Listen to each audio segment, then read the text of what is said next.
This is our very first podcast, the Hill Boys podcast. My name is Andrew Jackson. I'm one of the brand managers here with the Hill Boys. Very excited and very honored to be part of this and to be sitting here with Lou Collier and Marquis Grissom, the founders of the Hill Boys. How are we doing tonight? We good, man. Everything's good. Good. Doing great. Good. So the way I kind of wanted to start off is just give you each a little bit of time to kind of introduce yourselves, tell us about your baseball journey, kind of where you guys came from, all the way from where you grew up. Kind of just give us a little bit of information of who you guys are, you know, your MLB experience and things that have led you here. Well, I'm Marquis Grissom. Grew up in a little small town about 35 miles south of here in Red Oak, Georgia, similar right next to College Park. Started my baseball career at Welcome All Park, which is a community park where I played at. Had some pretty good coaches back in the day, 7, 8, 9, 10, 11, 12.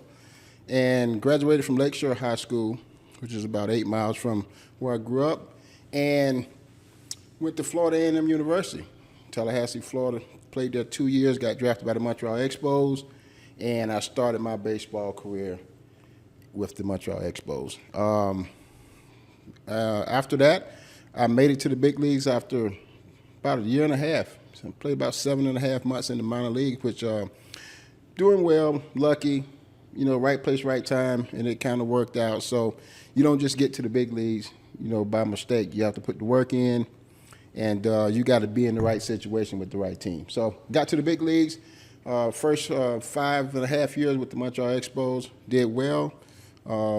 Made 2 All-Star teams, won a couple Gold Gloves, and then got traded to the Atlanta Braves. After Atlanta Braves, went to the Cleveland Indians, Milwaukee Brewers, LA Dodgers, San Francisco Giants. So he ended up with a 17-year career, baseball career, which unbelievable journey. I loved it. I enjoyed every bit of it. And it paved the way for me to do what I'm doing today, being able to go back and give it back to some other little kids. The experience that I had in high school, college, minor league, big leagues, and all those experiences I get a chance to now share with a bunch of kids who trying to channel and follow their dreams as well. And it's been fun, and I think we're on the right track with the Hill Boys, and we've been very successful in the last 10, 12 years. Absolutely. Same to you, Lou. Kind of give us a little bit of background about you and your major league experience. Yeah, so I'm originally from the south side of Chicago. Grew up on the south side. Played Little League baseball at a Little League named Roseland Little League. Excelled there, fell in love with the game there, and, you know, continued on, went to high school at CVS High School on the south side of Chicago. Tough inner city school where, you know, before me, I saw a lot of guys getting drafted and, you know, playing the game at a high level, and that's something that I wanted. I wanted to pursue baseball because that was something that I felt like I was really good at. So 4 years at high school at CVS, and ended up getting drafted out of high school in the 56th round, back when they just draft guys until they ran out of players to draft. So, you know, for me, when I got drafted, I was excited. You know, I didn't care what round it was in. I was able to realize a dream of you know, trying to become pro. Decided not to sign in the draft, ended up going to a junior college, Kishwaukee Junior College that was out on a farm it felt like it was way away from home, but it was only about an hour and 30 minutes away. But it was different for me. It allowed me to grow up a little bit and mature, because I felt like, you know, I wasn't ready to become a pro. So I got away from home and matured and started learning how to, you know, develop my game and different things like that. So ended up, back then they had draft and follow. Which is they can draft you and they have your rights up into the draft, and if you improve, they can sign you before the draft. After my first year of junior college at Kishwaukee, Astros came back. I did well my first year. They came back and offered me a contract. I felt like I still wasn't ready yet. I was getting there. So I turned it down, ended up getting drafted by the Pittsburgh Pirates, and ended up transferring to Triton College. Triton College was a perennial powerhouse. Kirby Puckett went there, Lance Johnson went there, Jeff Rebele went there. It was a baseball school. And so when I went there, just kind of things came together for me. and had a really big year that year, and ended up signing before the draft with the Pirates. Signed the contract, got into the minor leagues, and said, hey, what is going on here? This is what pro ball is. But, you know, the junior college grind prepared me for it. You know, I just put my head down and grinded, and I signed in 1993. I made my debut in 1997 with the Pittsburgh Pirates. Spent a couple years with the Pirates, then went over to the Brewers for 3 years. Then after that, I went to Expos, Boston, and Philly, and even played a couple years overseas in Korea. So learned a lot, was able to grow up a lot, learned a lot of life lessons, and again, some of those lessons, well, a lot of those lessons I pass on to all the players that I have, you know, able to work with, my son and whoever else, you know, trying to impact their lives. Right. Incredible amount of MLB experience between the two of you. So how did you two end up meeting for the first time? Do you guys remember the first time you met, like where that was? I don't know. I think I don't believe I ever played against the Pirates and you were there.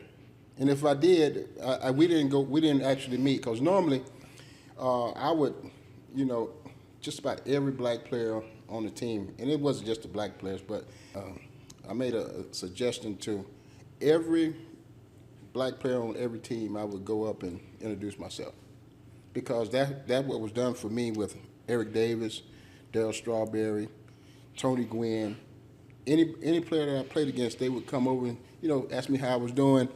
And so once I got a few years up under my belt, I did the same thing.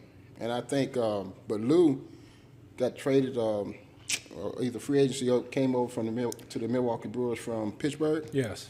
And I just seen him working, and you know, he was trying to become a starter, and I thought he should have been a starter. But he was working in the infield, and he was just working his tail off. And that's kind of how we connected. You know, I just loved the work that he put in every single day trying to get it, because I remember myself in that same situation. We just trying to get there and become a starter. You want to make the team, then you want to become a starter.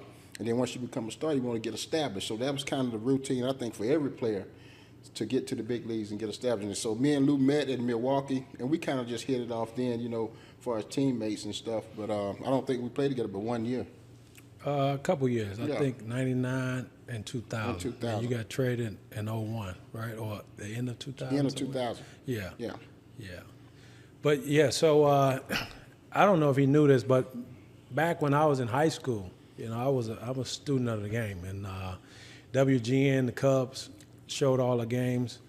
And I just remember watching the Expos come through, playing the Cubs. And I remember Harry Carey and Steve Stone. And Harry Carey was like, yeah, the Expos have these two young guys, Marquis Grissom and Delino DeShields. These guys are speedsters. They're going to – and so, I'm watching them like, okay, let me see what they're about.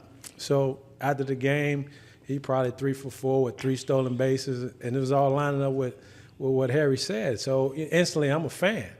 So, you know, you fast forward to 1999 when I went over and signed with the Brewers. I knew who he was. And we played against each other when I was with the Pirates. And he spoke. Yeah. I was with the Pirates in 98.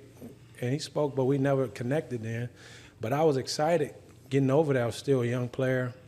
And like you said, I'm just grinding. I'm not talking to anybody because, you know, I'm young and I'm just trying to figure it all out. And I just remember one day, he probably watched me for about 10 days, taking ground balls, just running around just like I was losing my mind. And he ran past me like, hey, man, hey, calm down, man. You got to die out here, hurricane. And so that was that. I bust up laugh, he laughed, and that broke the ice. And then we just connected from that point on. So you guys had a pretty good connection, pretty good relationship kind of from the beginning, it sounds like. Oh, yeah, no doubt. You know, I think, you know, when I called him Hurricane, I thought about the boxer Hurricane. Oh, yeah, Denzel. But that's how he was working, boy. It was nonstop. And I'm like, you got to have some energy for the game. And but that was a compliment to him because that was me. That's how I work. Right. There's one thing about him and about me. You're not going to outwork us on the baseball field. Mm-hmm. I don't care what it is. We could be playing cards. You just not going to outwork us, and we're winners.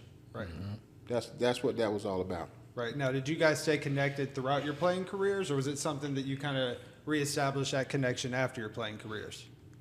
No, we stayed pretty connected. Even when he got traded over to was it LA. LA, I think we connected. I was in. I had got traded to the Mets, Port St. Lucie. We connected in the spring training, so I always stayed connected to him. Probably not as much as we're connected now, but we kept tabs on each other. So once your playing career is kind of wrapped up, what was like the initiation that kind of got you guys back together? Once that had all wrapped up and kind of led you to where you are right now? I think, it's a lot of baseball here. And I remember Lou was driving back and forth, getting Cam down here the perfect game because he was one of those players on that radar. And then I think one day, Lou probably can tell you better than I can, but I think one day he said he might thought about moving to Atlanta. And I told him I said it'd be a great spot for you because of the situation that Cam was in. There's a lot of baseball. There's a lot of good players. And he'll fit in. He'll get good competition, get a chance to compete at a high level. And that's what they did. Mm-hmm. And even before then, he had already had Marquis Grissom baseball established. And when I retired, I wanted to do something similar in the city. So he had kind of gave me all the information, kind of walked me through it. And that's when I started my program in 2007. So it started even before then, just establishing programming in Chicago. And I did that for about 10 years. And like you said, Cam was getting older, and my daughter had got accepted into Spelman, and my wife wanted out of the cold. So she looked at me and she said, what are we waiting on? So we packed it up and headed down here to Atlanta, man. It's been great ever since. What do you think that bond and connection you guys have, brings to this brand and the Hillboys and things like that? I feel like you guys have become very close, and I feel like that's part of one of the cornerstones here at the Hillboys, and like your relationship together, having trained both your sons together. It seems like that's been like something very key to bringing this whole thing together. Yeah, I think it was all about our boys, our boys, and doing what's best for them. So when Lou first came down, I had a real good friend of mine who I played against back in Little League, and he was a stud too. He was a catcher named Cal Reese, who coached at Mount Parent Christian Academy, and unbelievable coach. I trust him with any kid, but I thought that would have been a great spot for Cam to land. Whereas a little private school, he can go in there and get his work in, get his class work in, because Cal, that kind of guy, gonna make sure you get that class work in and make sure you get the best out of you on the baseball field. And Lou jumped all on it, and I thought that was like the most important thing for him coming here is to let's get him in a great environment to where he can thrive.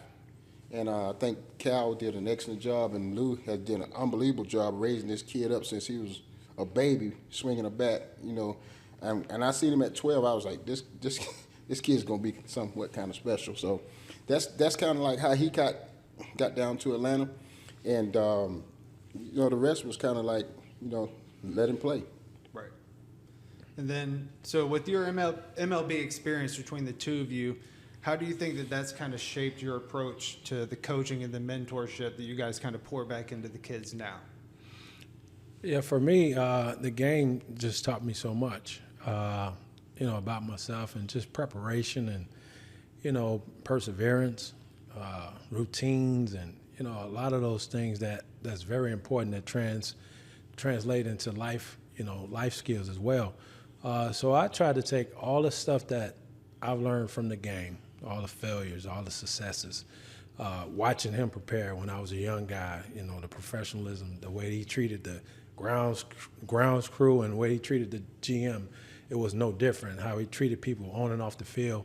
And I took those lessons and packaged it up, and I wanted to just give it to kids to where, they can receive it, and be patient with them and allow them to understand what is it going to take to move to the next level, whatever that was. And some of the things that I didn't know, that I had to learn the hard way.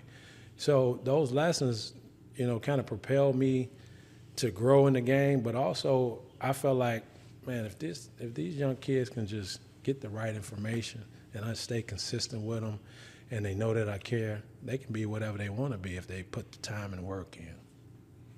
Very nice. And that kind of brings us to the Hill Boys. And so I think we can kind of go all the way back to the roots and the name itself and the Hill. Kind of explain what the Hill was and how we kind of got to the Hill Boys. But I know it all starts at the Hill. So if you want to kind of explain what the Hill is. Well, I think, first of all, how the Hill came about was it was during COVID 2019. 2020. 2020. Yep. 2020, where Lou was trying to get his son in the perfect game, and I'm trying to get my son into college. And I think Mike was in the minor leagues, not in the quite in the big leagues yet, but in the minor leagues. And we really didn't have no place to go work out because they shut down all the high schools, all the parks. So I had this piece of property in Fayetteville. It was sitting on about 35 acres, and it has different terrain, but it has a uphill incline, probably about 160 yards. And it's not straight up, but it's got a nice little incline to it. And so I told Lou, I said, we can go over here and we can make us a makeshift baseball field where I can hit the ball uphill. We can still get our training in, our speed and agility, our conditioning. And hopefully, we don't know when we're going back to play, so hopefully we'll, continue to keep these boys in shape. So when we do get the okay to get back out there, they'll be ready to go. Because, Cam was on his way to college, and Junior was in college, and Mike was in the minor league. So it was a must that they stay fit and shape to get ready to go to work. Yeah, for me, it was a way to get out of the house, because I was going crazy in the house all the time. But also, we talked and we thought about it and we wanted to challenge the guys. We wanted to see if they really loved baseball or if they just was playing the game. And we knew that just kind of running them through all the conditioning and all the different things that we can kind of push them through, we was going to know if these guys was built to be a major leaguer. And that's kind of what we did for the first 2 weeks. Just kind of told them, leave the balls and bats at home, bring your running shoes or your spikes, because we're going to do a lot of running and conditioning. And, after I'll say about 10 days, we looked at each other and said, hey, man, we might have something here. Because these guys were embracing the work to where we had to step it up and keep stepping it up. And so once we saw that, we knew, like, okay, we got something. All these guys they're hungry for it, they're listening, and they want more. And so we just kept gradually just adding to it and adding players that we felt like was on the same level, wanted the same things. And how did you guys kind of put that original group together? I know that obviously both your sons were involved in it, probably had some of the guys that they had played with. Was it just kind of piecing together guys like that were looking for the work and that you guys kind of thought fit in well with that group? I think we started with just his son and my son. Right. So it was strictly at first about our boys. You know what I'm saying? We got to keep them in the best shape possible and keep them ready. And of course, my son is best friend with Michael Harris, and Michael Harris come through the program since he was 14. And Lawrence Butler, the same thing. He played with me at 14 all the way through high school. And so those two guys, they gravitated to the Hill, and I'm talking about they fit right in. And once we had those, four guys, then Jalen Allen, who also played with D, Marquis Jr., and Lawrence Butler, those guys played together growing up as kids. And so we had like that little nucleus already and the chemistry already. So them guys believed in one another. And when Michael and Lawrence, came to the group, we had about 5 guys then. And like Lou said, we stepped it up every single time, and they accepted the challenge. And in my eyes, I really was trying to make them quit. You know what I'm saying? Because we don't know when they're going to go back. But they put the work in, and then all of a sudden, when Lou said, "Oh, we got to step our game up," we did. And then we started giving them the information, 2 or 3 weeks later, like it was raw. It was all about baseball and all about our experiences that we had. And we began to talk about everything on the field and off the field. And I know you said it took you about 10 days and you guys kind of looked at each other and said, this seems like it's going somewhere. But was there something that you guys saw specifically in the guys, or was it, they're not willing to quit or something like that? Was there a realization kind of thing that you guys saw that was like, this is working. We're filling in gaps right here, and we're seeing some development. Yeah, for me, it was just about those guys going through the drills with with intentions to try to get better.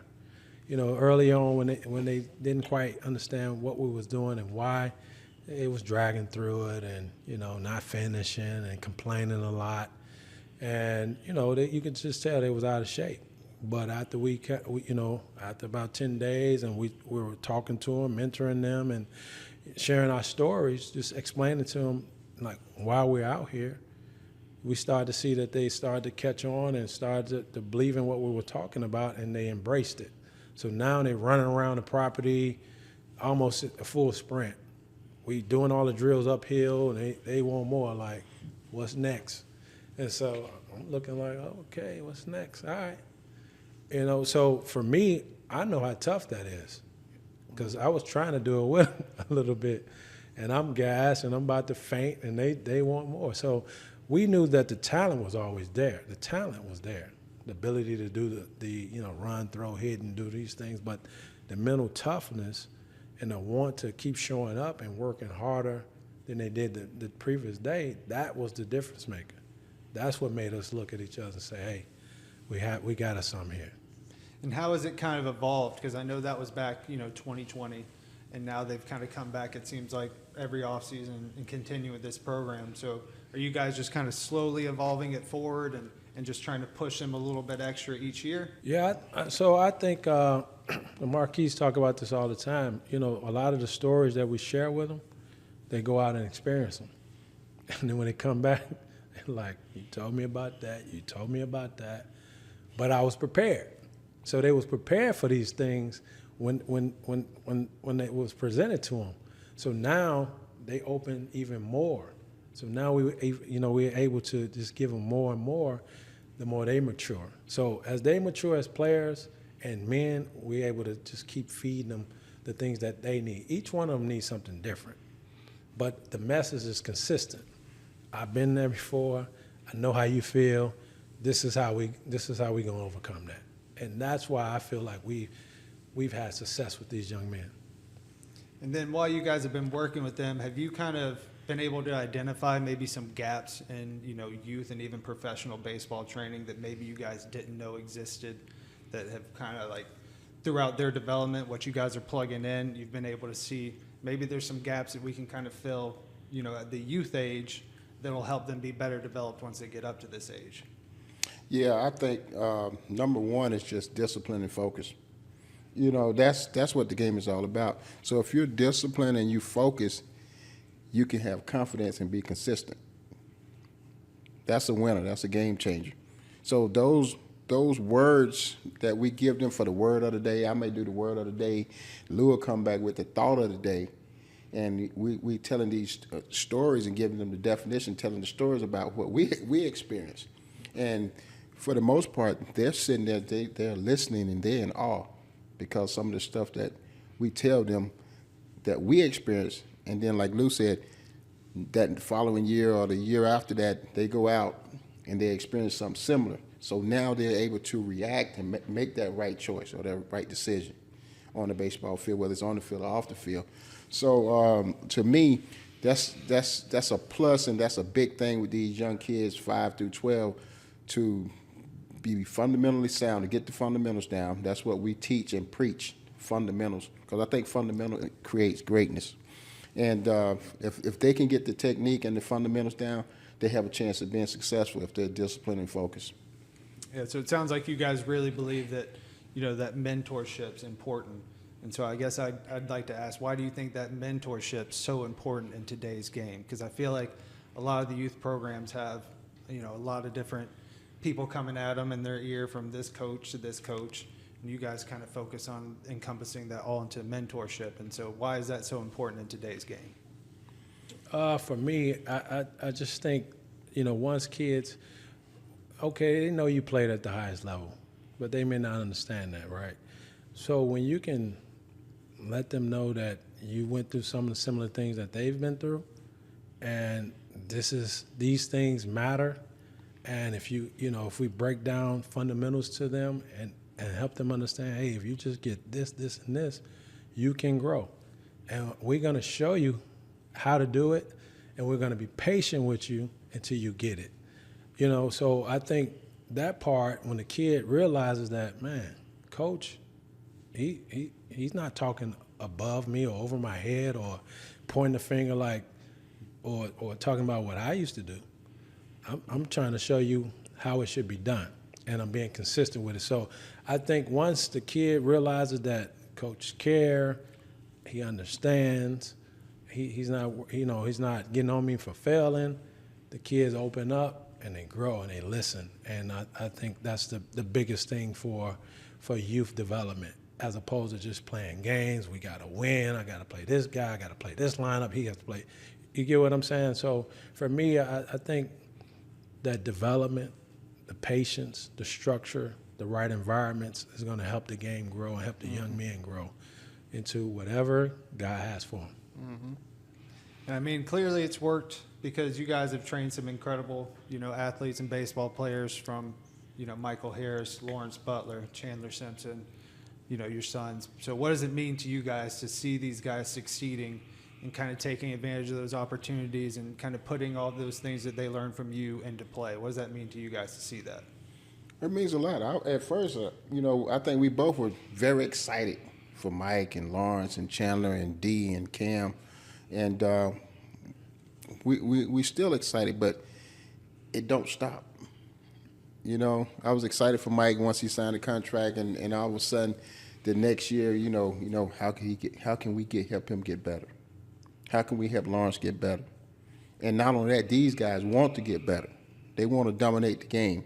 I never forget Lawrence talked about making the All-Star team. He's a rookie. And he talked about making the All-Star team, which I thought was great. That motivation and that self-motivation that he have, I think that's going to take him to the next contract. But it's an unbelievable feeling, man. And I think sometimes me and Lou, we don't understand how valuable we are sometimes. And I like feeling like that because I know I got to continue to grow as a coach, as a dad, as a brother, right, and continue to give off the information that I done experienced over all these years, on and off the field and in the youth space. So we got a lot of information. We got a lot to still give, and that's what we love doing. So the satisfaction comes from a kid, not just Lawrence or Mike in the big league, but from the little 12-year-old kid who came with us in the fall. You know what I'm saying? With the Junior Hill boys. That group is an unbelievable group. We can't wait to put our hands on them again this year. And I think we're going to go down to the 9 and 10, 11, 12-year-old this year in the fall, too, as well. And you've obviously been training both of your sons since they were, you know, could pick up a baseball bat. So kind of what does it mean to see them start to succeed and start to move up through the ranks and again, take your advice and put it into play? What does it mean to kind of watch them through their baseball journey?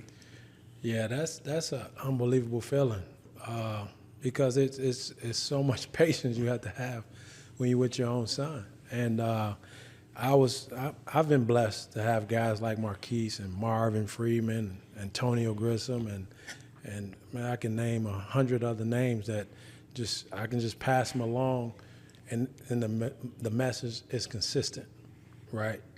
But to see the growth in him. And him start to get it and apply these things, and he can see the instant, you know, impact of that. Man, that is really a good feeling as a dad, as a coach, as a fan, whatever you want to, you know, you list. But it's just really good to see, man. And I think it's going to be great for him because he's going to always remember those things and be able to pass that on to whoever he's with. And I see him with his teammates, passing on things and being a leader. So it's just, a lot of patience, but it's rewarding.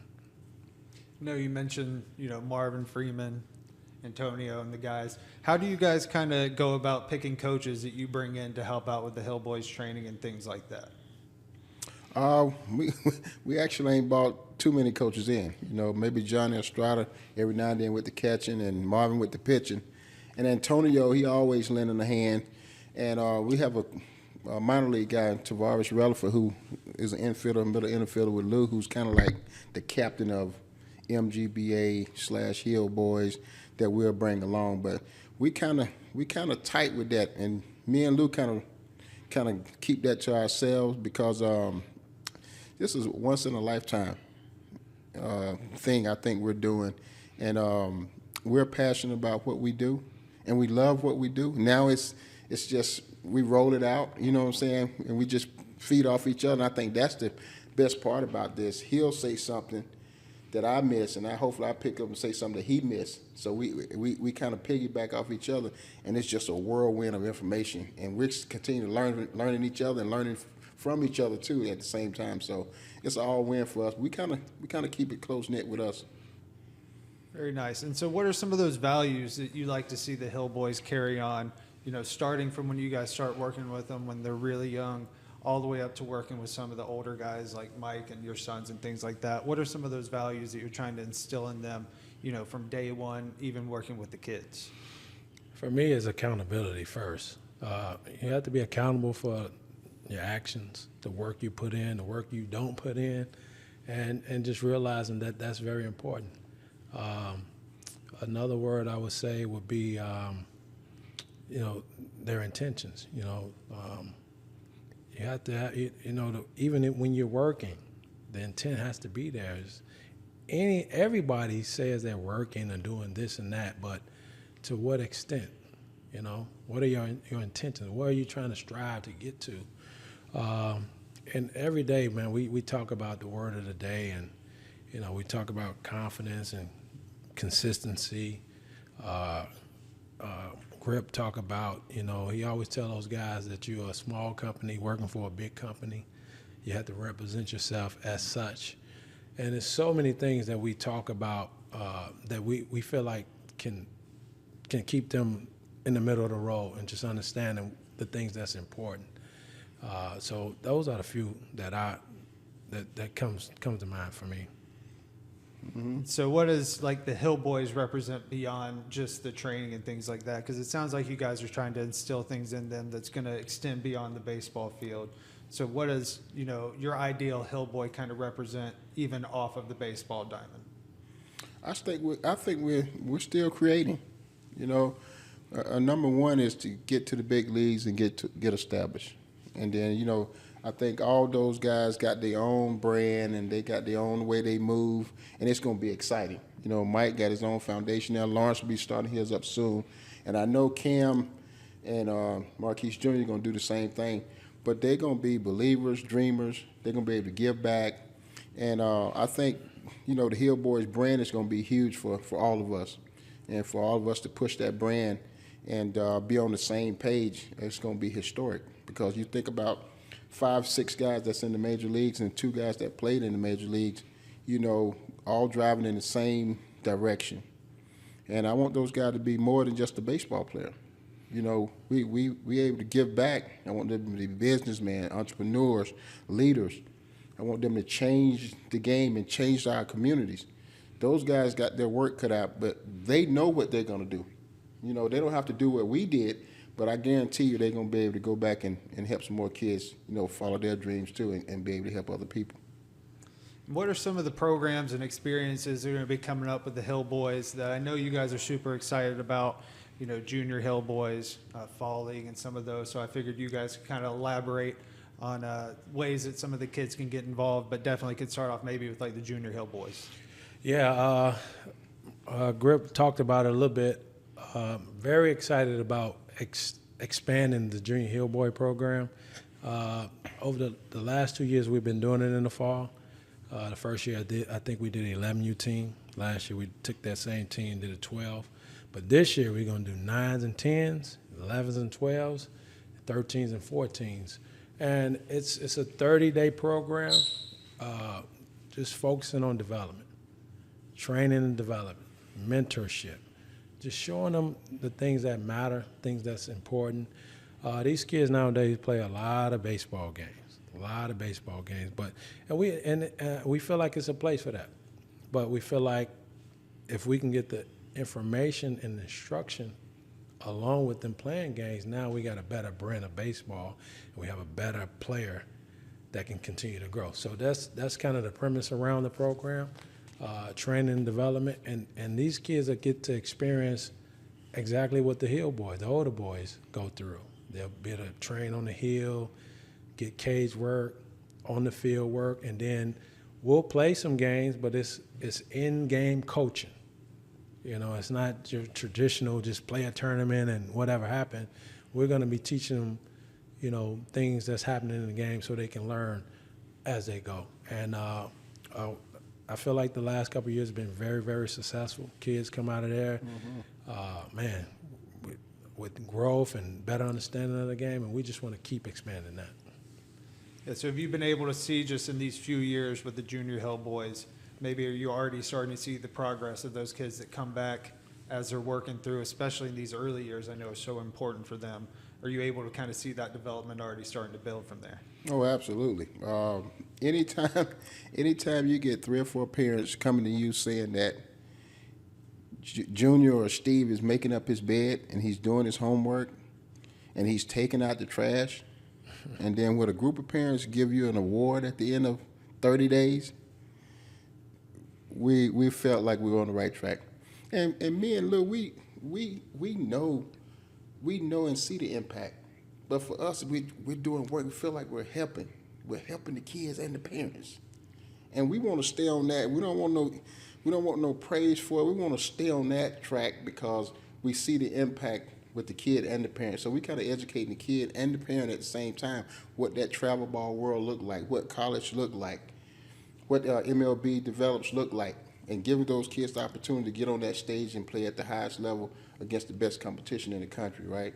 So we kind of scouting, we kind of nominating, we kind of doing a whole bunch of things to give the kid the best possibility to be the best version of themselves. And I want to add something, you know, I want to add a few things. You know, with the game changing and, you know, everything's kind of accelerated. You know, kids got to get to college and be prepared. If they're not prepared, you have these older players that's there with more experience, they're not getting opportunities. That's why it's over 2,100 players in the transfer portal. That's just because the players are not prepared for what the next level looks like. And also, so we feel like if we can get them on the right track at 9, 10, 11, and get the parents to understand it, these are the things that are important, right? And let's focus on this. You know, and you have an opportunity to come around, you know, guys who are going to teach you the right way and give you the right information. That sets them up for success if they're able to continue on and stick with the plan. And you won't have so many kids quitting baseball with these disappointing experiences at the next level. They'll be prepared. They'll understand what they're getting themselves into. I also want to talk about our older Hill Boy experience that we have during the winter, the 16-week program that college players can take part of, minor league players, big league players can take part of, and that's alongside with the original Hill Boys. The same experience. We have 16 weeks that starts around November 15th, and it goes through all the way to February 15th till they break and go to spring training. This is where guys can come in and really train and develop. And it's, you know, we don't change guys. All we do is bring them in and really get them to understand these are the things that you do well. These are the things that you got to improve on. But most of all, we got to get you in some shape. And most of the time, these guys start to figure out, oh, that's why these things is inconsistent in my game. I need to do more of this. So we feel like we can help any level player, and we're willing to open this up to the right player. I mean, clearly it's, you know, something you guys have done is working because we can see it already in the original group of guys that's out there. But where do you hope to see kind of the Hill Boys brand grow here over the next 5 years? You know, starting with the younger guys kind of moving their way up, all the way up to that 16-week program. What are you guys kind of hoping to see? We blinking as 5 years from now. What are you hoping that Hill Boys brand kind of looks like? I'm hoping that it's worldwide in 5 years because the work that we put in and the things that we have established with the Hill Boys, I think with the momentum that we got already, it can be worldwide. You know what I'm saying? Every kid get a chance to come visit the Hill Boys, get that experience, and talk about it. Talk about it. You know, me and Lou, we really don't compare ourselves to nobody in baseball. We feel like, and we don't feel like we got all the answers. We just know what worked for us as a player. And we were both decent players, and we kind of grew the game and knew the game and hung around so many other players that I learned from that played the game that we have a lot of information. And definitely for the younger generation of kids, you're right. And we're going to continue to move in that direction. And I think, you know, the sky's the limit for us. We just now getting started. Yeah, for me, I echo that. I just feel like this is a space where no matter what level you're at, you can come get the right information for you if you're serious about growing in this game. And I feel like we fill a void. You know, the game needs to grow. Guys need to be prepared. And we feel like we can get them the information they need and put them in environments that can challenge them on a daily basis so they can grow as players and understand what it takes for them to be the best versions of themselves. So we feel like we fill in the void. And, you know, I think Marquis played 17 years. I played parts of 8. He was an everyday starter, all-star. I feel like Hall of Fame caliber player. I was a journeyman. I had to grind, I had to fight for everything. That contrast helps everybody. We got a story for everybody. We understand what everybody's dealing with.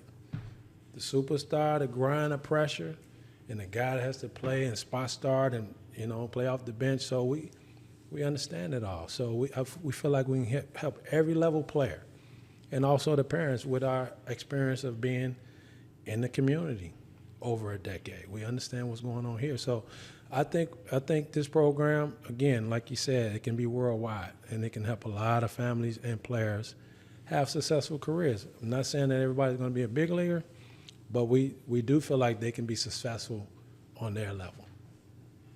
So I guess kind of to wrap up and kind of piggyback off of that, what would be one piece of advice, and I'll ask each of you this, what would be one piece of advice you give to a young player right now that's trying to make it to the next level to go ahead and start putting one positive foot forward, just one simple piece of advice you might have for him?